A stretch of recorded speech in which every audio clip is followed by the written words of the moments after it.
Hi, my name is Dave Andrews. Today I'm going to show you how to connect to a Microsoft SQL database in SQL Management Studio. Let's open up SQL Management Studio by clicking on the Start button. Go to All Programs. Let's expand Microsoft SQL Server and select the Management Studio.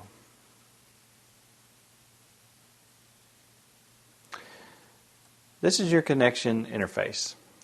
Basically, for Database Engine, we're going to want to leave that as Database Engine because that's what we're connecting to.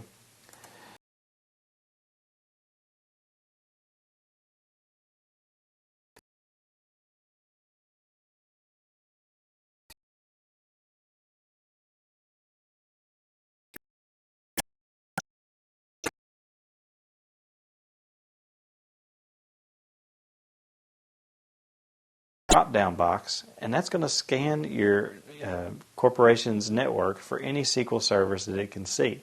That takes a little bit of time. Under Authentication, you can choose the type of authentication you'd like to choose.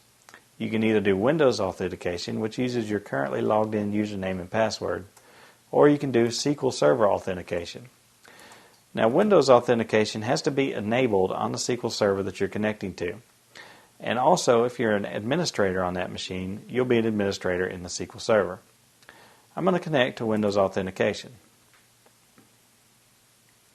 Now, I'm an administrator on this machine, so I can see all the databases and administrate them.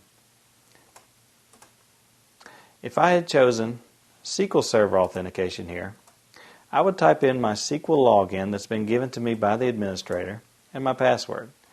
Since I am an administrator, I know the SA user's password, which is the super user in SQL Server.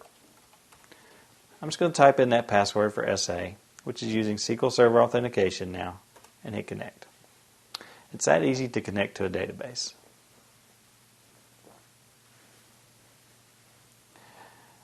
My name is Dave Andrews, and I've just showed you how to connect to a Microsoft SQL database using SQL Administration Studio.